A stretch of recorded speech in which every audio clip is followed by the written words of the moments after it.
Hello everyone! Naghahanap ba kayo ng pinaka-the best at pinaka-healthy na almusal? Ito po, kamote po. Alam mo, tatlong klase itong kamote na nabili ko. Violet, yellow at saka puti. Masarap po yan. At napaka-healthy po nito mga kaibigan. Sweet potato. At madali lang po ito iluto. Yun nga lang, medyo mataas po ang presyo ngayon ng kamote. Pero ito nabili ko ng 45 pesos lang. At pwede ka mamili kung anong gusto mong kulay. Isa lang ang price. Pag weekend kasi doon sa bilihan ko ng mura, marami silang mga karibal kaya medyo pababaan sila ng presyo. Pero pag mga weekdays, mahal po yan. Umaabot ng 100 ang 1 kilo. So, masarap talaga mamili kapag weekend, Sunday. So, ayan na po, pinakuluan ko, in-steam ko na siya. Sandali lang po yan mga kaibigan, 20 minutes. Okay na po yan kasi pangit naman pag nalata. So, ayan po siya. Afterwards, hanguin nyo agad para hindi siya mababad sa tubig. Napakasarap po na merienda niyan o almusal. At naalala ko tuloy noon sa amin sa probinsya, almusal, tanghalian, hapunan, ito na po, kamote. Tapos ang ulam, talbos pa rin ng kamote. At masustansya kasi din po ba noong araw, nung mga 70s, 60s, and 80s, mga tao, mga healthy kasi ang mga kinakain.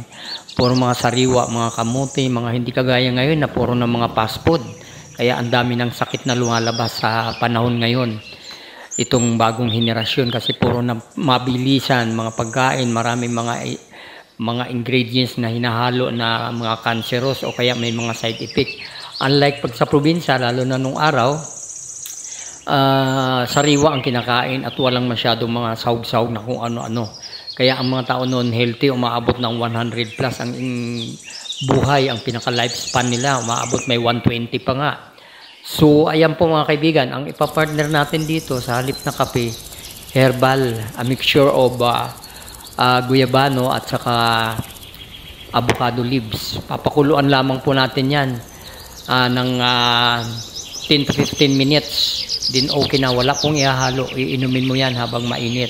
So, guyabano and avocado tea, fresh leaves mga kaibigan. Sariwa po yan, gugupitin lang ng maliliit at lalagyan ng fresh and clean purified water. So, ayan po mga kaibigan, napaka-healthy po niyan.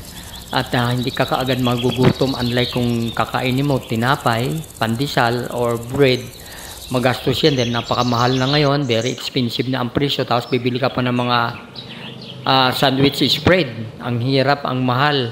Ang mga palaman ngayon, napakataas. Unlike pagkamote, hindi mo na kailangan. Ngayon kung medyo nakakailil ka, nakakaluwag-luwag, sabi nga nila, pwede mong pahiran yan ng dairy cream o kaya star margarine. So ayan na po mga kaibigan, ang ating finished product ng avocado and guyabano tea. Wala pong ihahalo dyan ha, pwede mong lagyan ng sugar kung gusto mo o kaya additional calamansi or lemon. Pero ako fresh lamang po na ganito. So ayan po, yun ang pampartner ko po dito sa aking breakfast na kamote. At mamayang hapon, dahil marami-rami naman, merienda ko rin yung iba mga kaibigan. So napaka-healthy po niyan, especially if you are old, if you are senior citizen, marami nang bawal kainin. So mas maganda back to the past. Yung mga ginagawa natin nung araw na mga pagkain, unlike ngayon mga fast food, nako, bawal na po yan sa mga senior citizen kasi the more na tumatanda ka, the more na dumadami ang mga sakit na naglalabasan. Pero kung magiging maingat ka, simula nung pagdating mo sa 30s, maging maingat ka na, magkakaroon ka pa ng magandang kalusugan. At bilin ko po, iba talaga ang nag-ehersisyo. Kahit hindi kayo mag-jogging, mag-walking lang everyday kung kaya, kahit 30 minutes, 1 hour. Ngayon kung hindi naman kaya, twice a week o kaya every weekend. Kasi subok ko yan, pag hindi ako nagwo-walking, para akong nanghihina. Unlike kung nagwo-walking ka, napakaganda ng pakiramdam mga kaibigan. So ayan na po mga kaibigan. At thank you for watching. Please don't forget to subscribe, like, and share. Hanggang sa muli mga kaibigan. Comment lang. Salamat ng marami and God bless everyone and bye-bye. Take care.